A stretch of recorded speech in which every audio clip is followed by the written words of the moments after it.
The evening sky over the Virginia interstate was turning the color of bruised steel when Officer Dan Miller spotted the car. A black sedan, polished so well it caught the dying light like a mirror. It wasn't speeding, not really. Just a little over the limit. But something about the way it moved, too steady, too confident, caught his eye. He'd been on patrol for 9 years, and experience had taught him that confidence on the road often meant trouble. Or at least, that's what he told himself as he flipped on his cruiser's lights and pulled out behind it. The tires hummed against the asphalt, the flashing red and blue reflection bouncing off the sedan's glossy rear. Miller watched carefully. He expected the driver to hesitate, maybe speed up a little before pulling over, the way people sometimes did when they had something to hide. Instead, the car glided smoothly to the shoulder, blinkers flashing, engine quiet. Too calm. He parked a few feet behind it, his hand already resting on his holster out of habit, or maybe instinct. The dispatcher's voice murmured faintly through his radio, some other call, some other officer. He barely heard it. His focus was fixed entirely on that dark shape ahead of him. Miller's boots crunched on the gravel as he approached the car. His flashlight clicked on with a metallic sound that seemed louder than usual. He directed the beam at the driver's window, which rolled down halfway in a slow, measured motion. The man inside didn't look startled. Didn't fidget or mutter apologies like most drivers did. He was composed, wearing what looked like a formal uniform, the deep green fabric creased with military precision. His face was calm, his eyes steady, and his voice, when he spoke, was low and controlled. "Good evening, officer." Miller's jaw tightened. He wasn't sure why. Maybe it was the tone, polite but firm, the kind of voice that didn't bend easily. Maybe it was the flash of rank insignia on the man's collar, which Miller noticed but didn't process. Or maybe it was something deeper, something unspoken that made his nerves prickle. "License and registration," he said curtly, shining the light straight into the man's face. The man blinked once, shielding his eyes. "Certainly," he said, the trace of command in his tone unmistakable.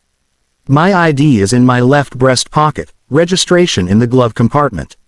"I'll move slowly," he said it like someone who'd done this before, who understood how easily things could go wrong. But Miller's chest tightened instead of easing. "Just keep your hands where I can see them," he ordered. His voice came out sharper than intended, carrying that brittle edge that often followed fear. The man nodded, his movements deliberate, precise. "Officer, I'd appreciate it if you lowered your light," he said evenly. "It's hard to see." Miller didn't. He kept the beam steady, studying the man's face, the gleam of metals on his chest. Something about them made him uneasy. Why would someone dressed like that be driving alone this late, in this part of town? A flicker of doubt crossed his mind, but it was swallowed quickly by the rising tide of suspicion he'd been taught to trust. Better to assume danger than end up on a memorial wall. "Step out of the car, please," he said. The man raised an eyebrow, surprised but not defiant. "May I ask why?" "Routine inspection." "Routine," the man repeated softly, almost to himself. There was something heavy in that word, as if it carried years of repetition, of similar nights, similar stops. Still, he unbuckled his seat belt slowly and opened the door. When he stood, Miller saw the full height of him, tall, broad-shouldered, posture perfect. His uniform caught the flashing lights, revealing stars on his collar that should have spoken louder than any ID. But Miller's focus tunneled to the pistol at his own side, to the movement of the man's hands, to the pounding of his pulse in his ears. "Keep your hands where I can see them," he repeated, his fingers brushing against the cold steel of his gun. The man complied, hands up, expression unreadable. "Officer," he said, calm but steady, "I think you're making a mistake."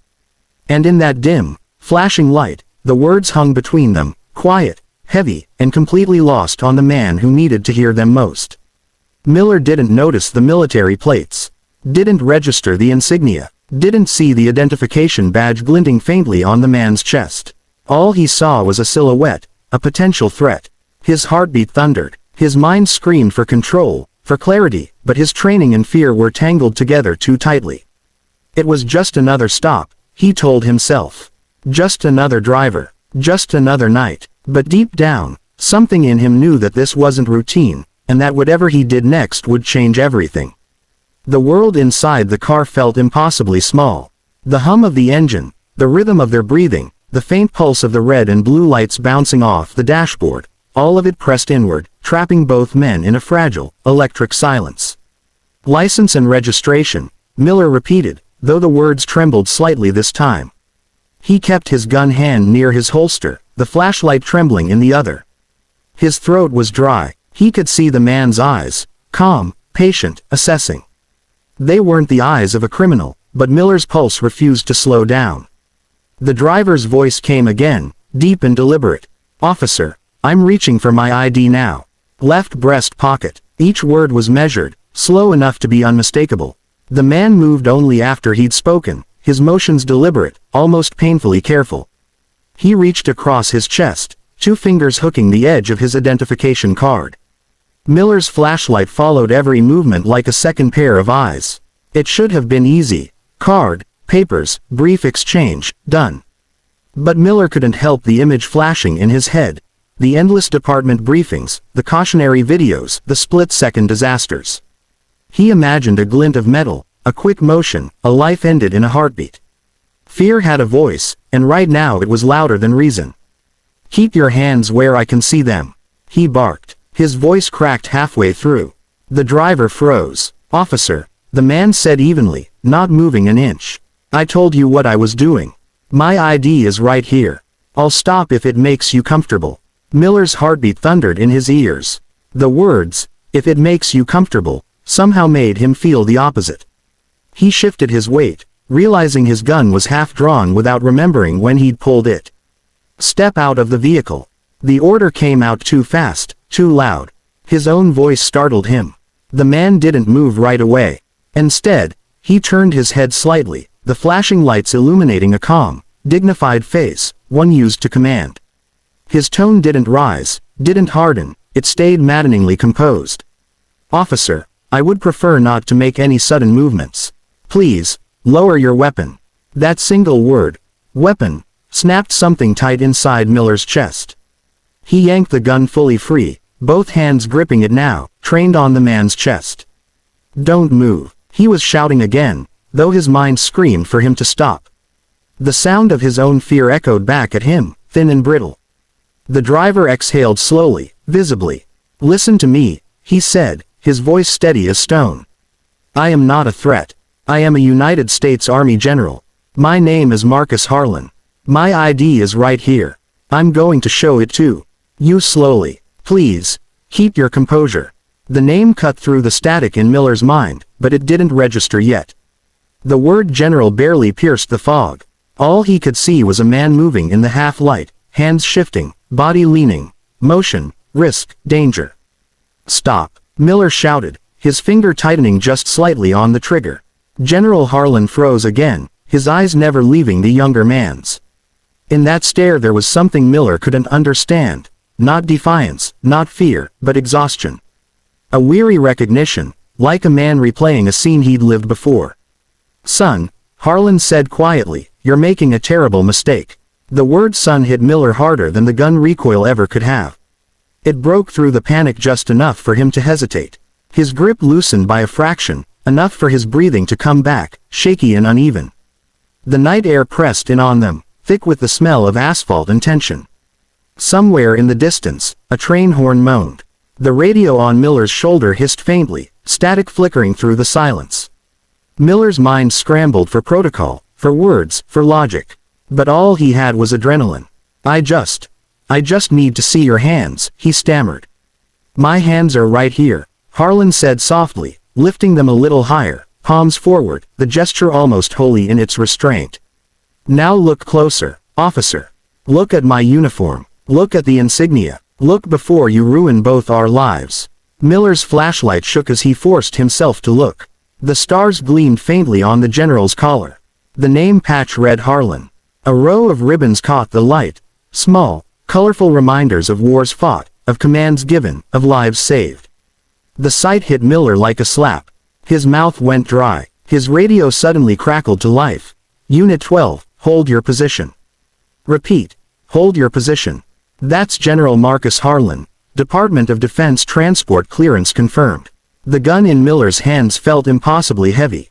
His fingers went numb. The silence that followed was longer than any in his life. He lowered the weapon slowly, every motion trembling with disbelief. General Harlan didn't move at first. He just watched him. Not with anger, but with something colder. Disappointment. When he finally spoke, his voice was quiet, controlled. "You don't get to aim at what you don't understand, officer." Fear doesn't excuse that. Miller couldn't look him in the eye. The sirens were still flashing, bathing them both in light. One blue, one red, both unforgiving. He wanted to apologize, to explain, to say he didn't mean it, but every word died before it reached his throat. The silence after the radio call was unbearable. It was the kind of silence that doesn't just hang in the air. It presses down, heavy, suffocating, making even the night itself seem to hold its breath. Officer Miller's heart was still pounding, but now the rhythm had changed. It wasn't adrenaline anymore, it was dread. Cold, creeping, absolute dread. His gun was still out, pointed loosely toward the ground. For a second, he didn't know what to do with it, as if the weapon no longer belonged in his hands. His fingers felt numb, almost alien. Slowly, painfully, he reholstered it, his motions clumsy and awkward. "Sir," his voice cracked. I didn't know." General Marcus Harlan stood beside his car, the flashing lights cutting across his face in alternating strokes of blue and red. The effect made him look carved from marble, proud, unyielding, but older than the moment deserved. His eyes weren't angry, they were calm, which was somehow worse. "You didn't ask," Harlan said simply. "You just assumed." The words landed like a physical blow. Miller's mouth opened, but no sound came out. He wanted to defend himself, to say it was dark, that he was following training, that he thought he saw a threat, but each excuse felt smaller, pettier, before it even left his throat. I was just trying to be careful," he stammered. "You know how things can look sometimes. How things can look." Harlan's tone was quiet, but the words cut cleanly through the night. He took one slow step closer. "Do you think I don't know how things can look, officer?" Miller swallowed hard. His mouth tasted of metal and guilt. He tried to meet the man's eyes but couldn't hold the gaze. There was too much in it. History, weight, understanding. Harlan looked down briefly, taking a slow breath before straightening again. "You see a man sitting in his car. He tells you who he is. He explains what he's doing. But you don't hear it. You only see what you expect to see." Miller felt his chest tighten. "Sir, please, I didn't mean." The general raised a hand, and the young officer fell silent. There was no anger in the gesture, just authority, quiet and complete. "Do you know what I've done, officer?" Harlan asked softly. "I've spent 32 years in uniform. I've led soldiers across oceans. I've written letters to mothers explaining why their sons won't come home. I've worn this country's flag on my shoulder so men like you could sleep safely at night.